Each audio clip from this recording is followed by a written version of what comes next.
Good evening, ladies and gentlemen, and welcome back once again to Must See TV on Wednesday nights. It's the Marquee Show, the only show on the DJNTV network worth watching. Am I wrong, John? Am I wrong? He's a, Yeah. see, Huh? huh? Right. Exactly. Yeah. With language like that, I mean, that was the most eloquent John's been the entire week. So we're excited once again to be back on the DJNTV network like we are every Wednesday. Now, guys, just to let you know, for those of you that like the live shows as much as I do, for the next 2 weeks, we are going to be pre-recorded, but we will have content coming up every Wednesday night.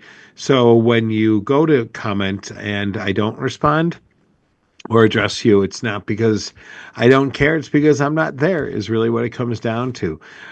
So that's where we're at. Tonight, we have on a first time presenter at the Marquee Conference, and we are super excited about it.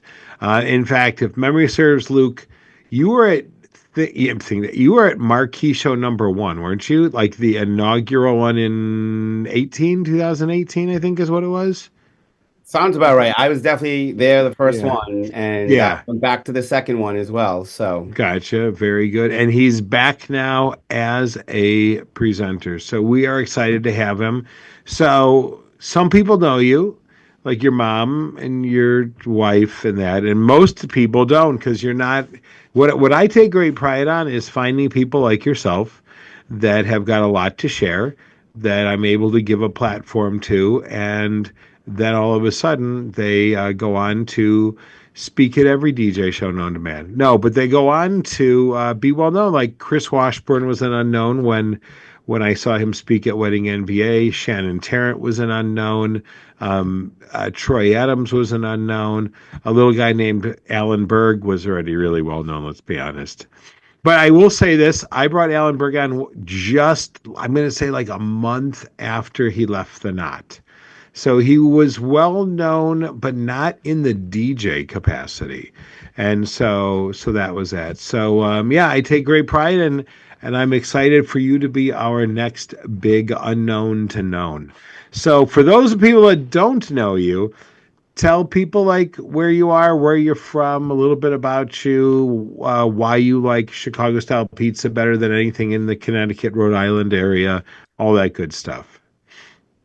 well, I am Rhode Island here, Rhode Island born. I've been here all my life. People sometimes think I'm saying Long Island, but no, it's Rhode Island. And I've been involved with music all my life. Actually, was inspired. My dad was a DJ. He owned a record store. So that's kind of really where things started happening for me. I remember going with my dad to the school dances he would DJ, play Stairway to Heaven, and the kids were dancing and hanging out, and I Wait, was wait, wait, wait, wait, wait. Your dad played going back. Stairway to Heaven They and the were. kids were dancing? Oh yeah, it was. Believe it or not, it was like it was the thing I remembered the most with my dad. Um, Okay. yeah, believe it or not, that's what it was. Hey, we're talking 80s here, KC. I We're guess. going back. I'm just kind of shocked at that one. Yeah, my dad was So using turntables. There were times when I would sleep underneath his table. Like, so those are the early days, and and now the guests at your wedding sleep under their tables. No, I'm just kidding. there's no room underneath my tables. I don't have tables anymore. No, under their tables. That's it. Never mind. That can certainly happen. I'll be here all week, folks. Try the veal. Okay. Or the Chicago deep dish. There you go. So yeah, that's how it all began. It began with music, and everything since then has all been about, what I learned from my dad, and from there I kind of went to my first DJ conference is where I really kind of grew things. Believe it or not, it was 1999. It was Mid America. Was my Oh first. my God. I was at that show once. John Hughes, middle of Louisville, Kentucky, also known as the middle of nowhere. Yeah, that was my first show. Did you go? Was that the one where that had to have? No, maybe it wasn't. Maybe it was like early 2000s. I remember being trapped on a paddle boat going Yeah, down the go to river, that. Yep. and I was miserable because I couldn't get off, and it was like one bad country line dance after another bad country line dance. And at the time, it was like the last thing in the world that I wanted to have anything to do with. And I remember my friend Rod Randall from Columbus loving how uncomfortable I was. At one point in time, I said to Rod, I'm like, if I jump off of this boat, will I get arrested? Because I just could not take it anymore. It was nuts. But I'm going to say that was like 2003-ish, maybe 2004-ish, because I remember Marcello was there as well. But yeah, that was an interesting one. I remember when Mike Walter had long hair. That Yeah, that's going as far back that I remember. and Then leather pants. Remember the leather pants? other pants. Mm-hmm. That's where I that conference I met Ray Martinez, Raymar. Yeah, gotta love him. God rest his soul. Yeah, it's that was a starting point for me for Sure. conferences and Gotcha. just grew from there. So All right. So now we've talked about the old days, and people are going like, "What? What? What?" Oh, Dave Hanscom's on. He says hello and what up, homie. And our good friend Rob Nipkin is excited that you're a dope second generation DJ, or he just thinks you're a dope and happen to be a second generation DJ. We'll find out. well, thank you, Rob. Thanks. Hey, David. So you're also president or former president of the Rhode Island ILEA chapter. Is that correct? Yeah, I'm still currently on the board. I'm what they call the immediate past president. Okay. We just literally had an event last night, and so I was on. I played president for 2 years. Typically, it's 1 year, and someone else takes the next role. But Got it.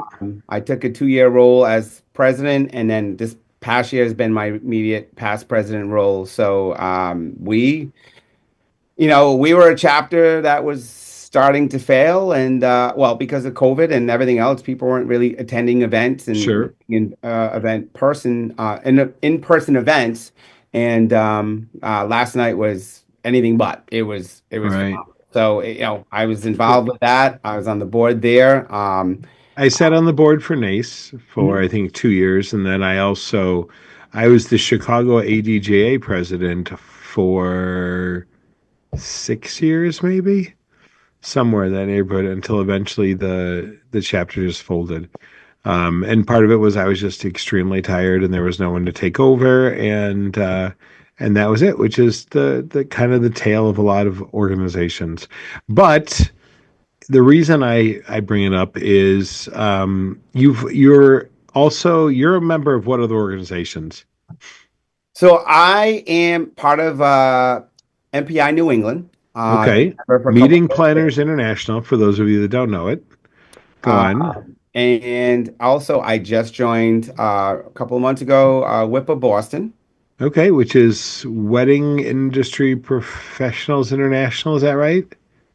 I think something like that. Believe it or not, I'm so still new to it that I honestly went to my first meeting, but it was Gotcha. a fabulous meeting. It was amazing. I wish I would Great. have jumped on sooner. And Now, the reason I'm pressing you for this Sure. is we're actually hosting a panel at Marquee called Success by Association. And we have the president of the Chicago ILEA chapter coming. We have the vice president and will be the next president of the Chicago chapter of NACE. David Hanscom is joining us as the MPI representative because MPI Chicago has their golf outing that same day, so I could not get anybody there. And then Darrell Jones, whose birthday it is today, in case he's randomly watching, Happy birthday, um, Darrell.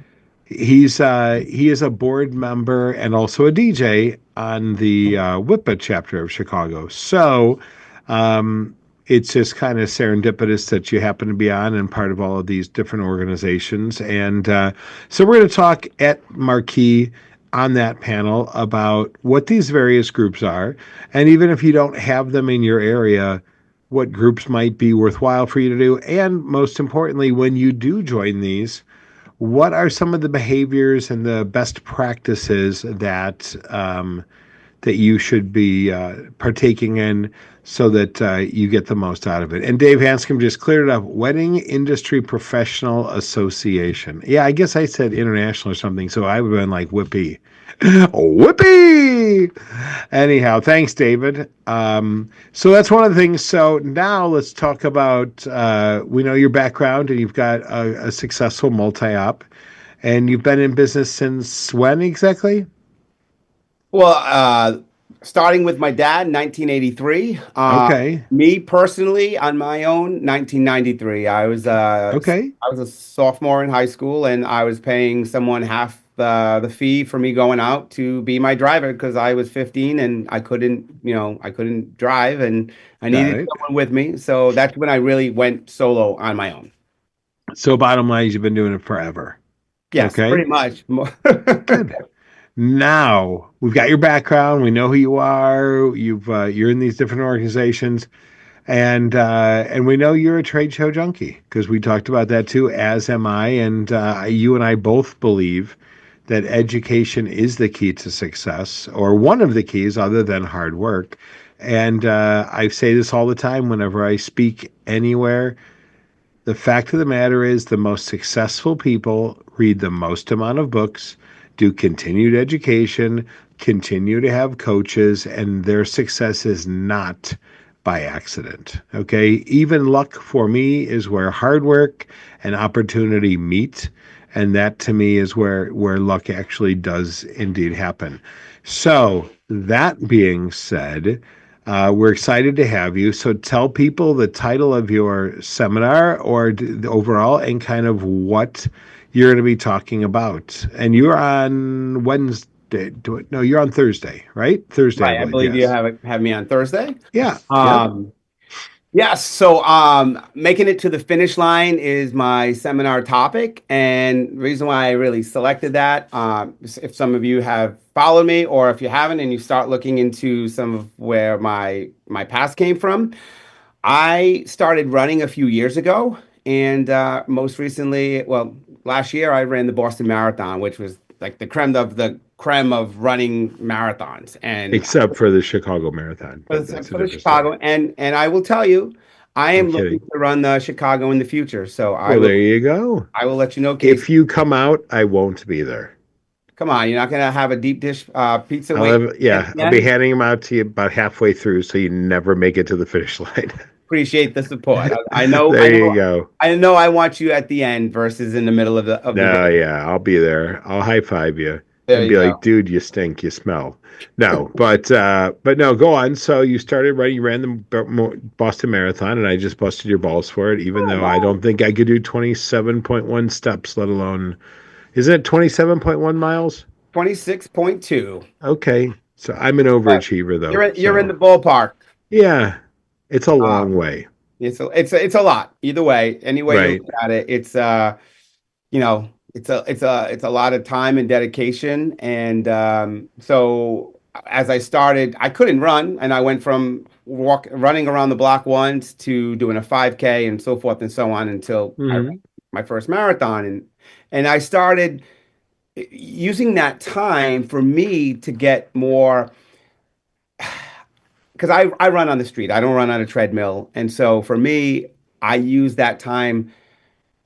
There was nothing else to do, but my mind would start to think of all these different things where it was the only time for me to shut off from everything else. I didn't answer phones. I didn't answer text messages. I didn't let things interrupt that moment. And so for me, it has had a clear head of being able to start like planning things out during that time frame. And so it really changed the way I looked at things and how I attacked goals and even health. I mean, I lost over, well, I think a lot of us when we are on our weight goals, we have sometimes these up and down battles, and I've been Sure. there. But ultimately, I mean, I'm just shy of just a little over 200, and I was over 280 pounds. Got So it. So you lost 80 pounds. yeah, ultimately, I've lost I'm 80 I'm on pounds. a weight loss journey with you, brother. So I've lost 140 pounds since last June. So I mean, I'm right there with you. It's a tough commitment. So Is. It But truly is. now, so your whole point of this is your seminar is about goal setting, Mhm. whether that be personal, spiritual, relationship, business, health, whatever it is. And you're going to walk attendees through what exactly? So I'm going to break it down into three elements. I'm going to break out the time, goal setting, time management, and health and wellness. And so Okay. basically, kind of talking about goals, getting, like you said, everybody's got different goals. Some of it's Yeah. business goals, personal goals. So I honestly want it to be an interactive experience where people will share some of their goals publicly, and, if they're willing to share, and then talk about ways that we can kind of get there. And then ultimately, after we go through everything, I don't want it just to be, let's talk about this, and that's it, we're done. Anybody at the seminar I want to connect with afterwards. We're going, and I'll talk more about that the day of, but we are going to connect afterwards. We are going to Okay. find out. I want to see people's success. I want to see people, their challenges as they're trying to make these goals and their struggles, and seeing ways that we can help people continue, because that's really, for me, like, I had a lot of support. David, you mentioned David earlier. David's a personal friend of mine.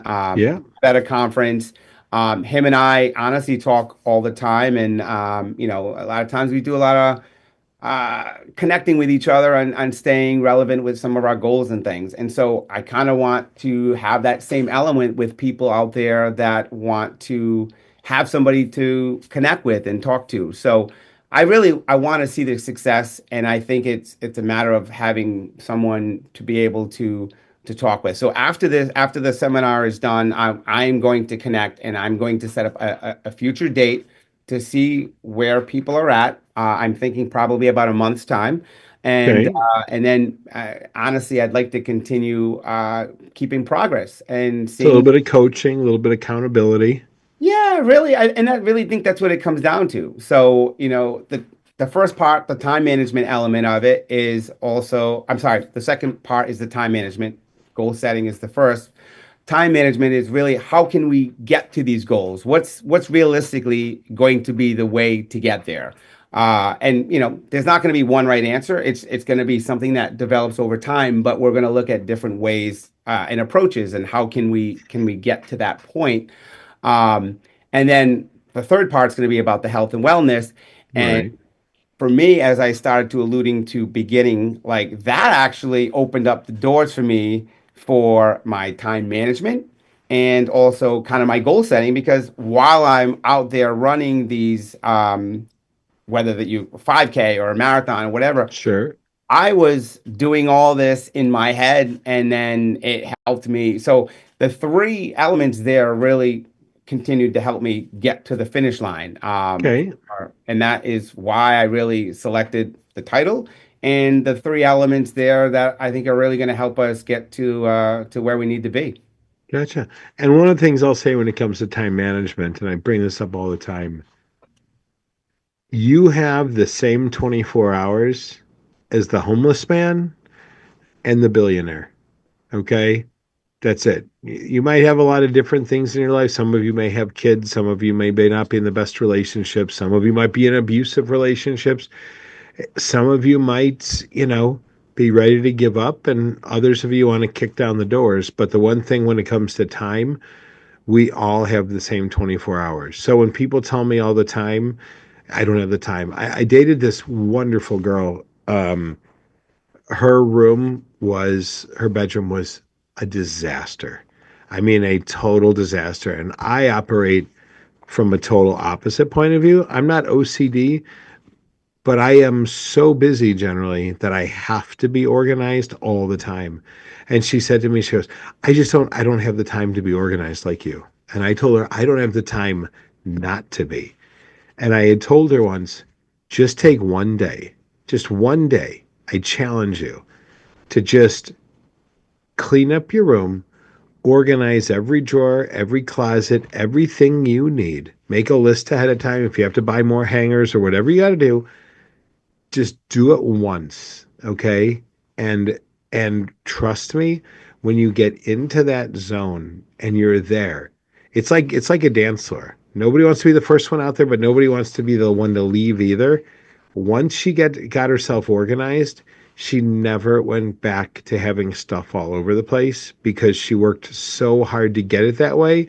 She was able to find things. She just felt better about it. And I feel that way with time management. That's why I use Notepad all the time on my iPhone to just write down notes all the time. And for me, I'll tell you where I get the most amount of goal setting inspiration is when I'm stuck on a plane and I've got nothing else to do but think. I mean, that to me, there's not Wi-Fi. I'm not watching TikTok videos. I'm not distracted by things or people at work or whatever. If I'm on a flight by myself or in the airport, that's all I'm thinking about. I don't know Well, about you. well, and it's ironic that you say that. That's kind of where I was at, where I was running. What else am I doing? Okay, I'm sure. not picking up the phone. I'm not answering emails. I don't have anything else but my mind. So you Right. do the same thing on a plane. Uh, Yeah. and that is, again, essentially where people are going to find different ways that they're going to be able to do that. And it does make such a difference. I think the biggest thing is you have to get yourself in a routine and get started. And that's the work, that's the toughest part. Whatever you're doing, once you see the progress and success of Right. what you're trying to do, it becomes addictive. That's like me doing the Sure. 5K, the 10K, the bigger races, and I want more. I want to run Sure. Chicago. I want to run New York in November. I honestly put my name in for London a couple days ago. So Okay. I think those are big things. And you talked about, having, you definitely need to write down your goals. You can't just put them into Correct. memory and say that I'm gonna work on it from there. No, you have to have them. And some of the goals are goals that you could do fairly quickly. Oh And yeah. and then there are goals that are going to be like some of them could be lifetime goals. And so you have to you got to put all your goals down. And then some of the things are great because it's nice to achieve and put a check mark on a short-term goal that you can do Right. right away, and it just gives you this sense of accomplishment, and then inch towards those other bigger goals. And some of it, and I think it was Jesse Itzler, or maybe it was the Marine that he was with, Oh, yep, talked about David Goggins. just starting the day by making your bed. And I don't know if it was him, but I know I've seen other inspirational TikToks where they go, start your day by getting up and making your bed because you've succeeded in the first thing you're doing in the morning. And I think that's just a really great mentality. And a lot of people, I think, and correct me if you don't agree, they use the word goal and it's like using the word New Year's resolution, like you're supposed to come up with these. I'm going to cure cancer, I'm going to lose 700 pounds, I'm going to be Miss America, I'm going to do $2 million in business. All of those are great, but you got to set the goal and then work backward to have a plan to accomplish it. I mean, you live in Rhode Island, which is about as far east as you can get. You can drive to California just by setting your GPS to go west. But if you actually program in your GPS, it'll tell you how to get there the fastest way. If money's a concern, how to get there the cheapest way, the toll-free way, whatever. And that's it. It's just the same thing. But I think too many people set that dream, not a goal, and they set that dream that they're going to do it, and that's it. And I think that's one of the big mistakes that people make. I'm very blessed. I have a lot of. I'm a serial entrepreneur. People ask me all the time, like, how do you spin all the plates? And I turn around and go, because I love it. And part of it is just constantly writing stuff down and doing stuff. And I spin a lot of plates, and I like it. I like the organized chaos personally, but part of it is just giving people tasks within my company and delegating, and part of it is just me, deciding this is what I want to do and how I want to do it and get it done. And I'm certainly not, I'm nobody noteworthy, but as you know, I started DJ Think Tank. not because I was the smartest DJ in the country. I was just the guy that was willing to do it. Okay. The Chicago Disc Jockey Network, we had almost 100 people out for our QSC night 2 months ago, like 85 for 65 for the RCF night. And both of the reps were like, "How'd you do it?" I go, "I just got it done. That's the bottom line, you know?" And that's it. And my goal is to have 1,000 people at Marquee this year. Now that's some people that are just going to walk the show floor, other people that are going to just do education. Some will do full, but I don't care. The bottom line is I want them to come out, and that's my goal. And it's just going to be keep grinding and hustling and going from there. And that's why I'm excited about a seminar like yours where you can help people break it down and make it happen. Yeah, and I appreciate the opportunity. I mean, um I've done so many different things in my life, but this is important to me because I really want to give back. And I've been inspired by so many people, Raymar, Alan Berg. I mean, the list is endless. Big Daddy, everybody. I mean, there's just so many people that I can say that have inspired me. So I'm finally feeling, a clear vision of something that I can do to give back to our community and to the DJs out there because I mean, my life is I've always made changes and there have always been different things that have happened, but I think this has been the most biggest significant change over the last few years. And a lot of it, again, for me, started from one educational conference that I went to where I saw Jesse Itzler. And Sure. that was what kind of transpired. And it was not even about running. It was, just And let's back up for some people who don't know who Jesse Itzler is. Now, I was blessed. I'm friends with Brian Bonacisi. I did not go to that DJC. I went to the one after, but Brian Dropboxed me the Jesse Itzler video, so I got to see what you saw. And then, if you don't know who Jesse Itzler is, if you search him out on YouTube, like a lot of motivational speakers, his stories are pretty similar. He customizes it, but if you're looking for a nice kick in the butt, definitely Google Jesse Itzler, Itzler, I believe. correct. And when you see him speak on different things on YouTube, you'll understand why Luke and myself have been so inspired by him. But continue. I'm sorry. Yeah, I mean, again, he was the driving force, and I'm not saying well, he was the catalyst that started this path. I Sure. obviously had so many other influences from everybody else, but I mean, I was able to find this new direction that I never went in before, and like I said, it's opened so many eyes and ears for me in reference to like things that I've been accomplishing more goals. I've been doing my personal goals, my weight goals, and even like you were talking about time earlier. Yeah, we all have 24 hours a day. If you Sure. don't have enough time in your regular day, you can, Right. there are nights where I'll come home from an event and I know that I need to follow up with some emails, and so I'll stay up late.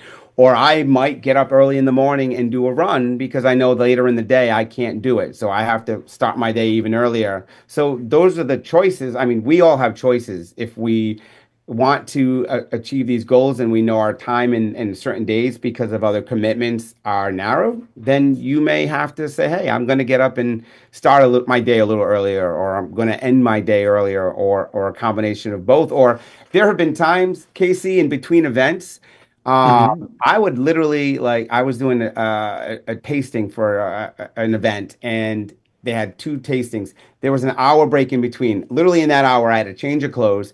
I went out. I did a mile in between. Went back, threw my clothes back on, my formal clothes, and went back into the next event. So Sure. utilize your time. You can make anything happen. But if you're not planning, you also got to try to plan ahead these, with your day, and you can. And I think again, all of this stuff. I think some people are going to hear all this stuff and go, "Oh my God, I can't live like this." But it's no different than making a shopping list to go to the grocery store. Okay, you go in there and you meal plan or you figure out what you want to even just do that morning and go to the grocery store that morning and plan. You're going to find yourself a lot happier than being all willy-nilly and all over the board. Right. And so again, there's nothing wrong with having people joke about the honey-do list that your wife gives you to do. And I was married, and I would come home from DJing at 3, 4 in the morning, and she'd be waking me up at 7:30, and I'd roll out of bed and do the list. And the funny part is, it felt great to get the whole damn thing done.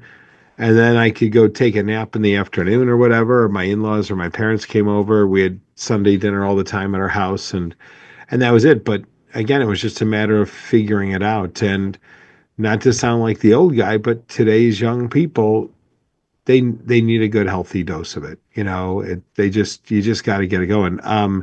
You know, I can't think of his name now. Simon Sinek has a great story about how "just do it" is the greatest slogan of all times. And what a lot of people don't understand was when he turned around, and I think he was talking about Phil Knight, saying Nike is not the company that's there to celebrate with when you win the championship, when you win the gold medal. He said, when you're out there running in the rain by yourself, you just know we're there with you. And the whole slogan is "just do it." Isn't, stop complaining, start winning. It's just get moving. And if you haven't seen it, I strongly recommend you Google Simon Sinek and Nike, and you'll see it, because he says it so much more eloquently than I did. But when I did it, when I saw it, I had chills down my spine. So I think that some people simply overthink what goals are all about, and they don't have to be large, complicated ones. And if it is a large, complicated one, that's fine. But work it backward to figure out how you can attain it and go from there. Good evening, Yanni. I got to see your lovely wife this past week at Midwest DJs Live when I popped my head in. So it's always great to see the lovely Eva. I hope that I get to see both of you at Marquee. She said that you guys bought the pass, but you're not sure which one of you is actually going to attend. So I look forward to seeing either one of you, or possibly both of you, at an evening party even. So so that's that. So we talked about time management. We talked about that. You want to talk about health other than the fact that you choose to run to get it healthy? Yeah, I mean, obviously there are elements besides, activities, and honestly, for me eating, I've adapted kind of intermittent fasting, if you will. So like I do fruit till noon, and then I try to eat from 12 to 8, after Okay. that I stay away. And I've been also doing some full day fasting, which the other day I did 80 hours, basically 3 days, just over 3 days of not eating, just more water and black coffee. And honestly, it's crazy to see. The first time I did it, I was like, I'm not gonna be able to do this. I can't. I gotta eat. This man Yeah. gotta eat. And I'd get through the 24 hours, and then I would do. And to be honest with you, right now, I'm on a fast. Okay. So it's interesting to see. I mean, it's one way of doing it. In reference to your health and wellness. Is your eating habits, and I will tell you, and I'm sure Casey, as being DJs. I mean, we have. First off, we go to these events, and if we get offered food, there are so many different options, and it's hard Sure. to sometimes say no to that, dessert station, or that scallop and bacon that might come by, or that late night food station that they set up at 11, 12 o'clock at night. And Which, by the way, you can get that late night food station at Buddy's Carts and Catering in the greater Chicagoland area. Shameless plug. But go there, on. but you see it, it's one of those things that we are challenged with all the time. So I think mentally, I've just said to myself, I don't need to eat this stuff. I'm working, I'm focused. Yeah. And honestly, like I said, planning when I was doing the walking and the activities for the mile, put in some snacks in your bag that are healthy, and if you Right. find that you're in that place. So it's just some of it's prepping, or just having Right. even things just set ahead. But, for the health and wellness, I mean, we talked about food. Anything just getting out there. I mean, you don't have to be a runner like I've been starting to do. I mean, get out there and walk or do anything, Yeah, just get fit. Just do it. Just get get out, moving. just do it. Like Yeah. you said, just get Yeah. out there and do it, and it could be anything. Some people like swimming, some people hike, a lot of people are into hiking, and hiking is another great way where sometimes it's doing an activity that doesn't, your mind is being stimulated by other things. So, Sure. if you're hiking, you're looking at nature, you're looking at different, views, and that is kind of your way of doing this activity, and at the same time kind of stimulating yourself. So Sure. so there's like I said, a lot of different ways that you can approach it. Very good. Well, and I think you'll agree. Let's talk about doing 10 sit-ups, right? The two hardest sit-ups that you're going to do is your first sit-up and your 11th sit-up. And if you can get past those two, you're totally good to go. So that's just the way that it is. All right, we're going to wrap up just a little bit early because our boy John's got to duck out. Remember, we'll be back next week, but pre-recorded. If there's anything that you would like us to cover, make sure you drop me a note. Luke, I look forward to seeing you. And we're about 8 weeks out. So, if you're watching this live, it is April 30th, and ticket prices go up tomorrow. So you're going to want to make sure that you use promo code April Savings to save 30% on your passes. So do that. If you're still looking but you miss it tomorrow, look at like the ADJA Facebook group page. Look at any of our exhibitors because everyone's got different incentivized promotions. So that's that. Luke, thanks for coming on and being a part of it. And we will see you in 8 weeks. All right, everyone. Good night. We'll talk to you guys soon. See you next week. Bye-bye.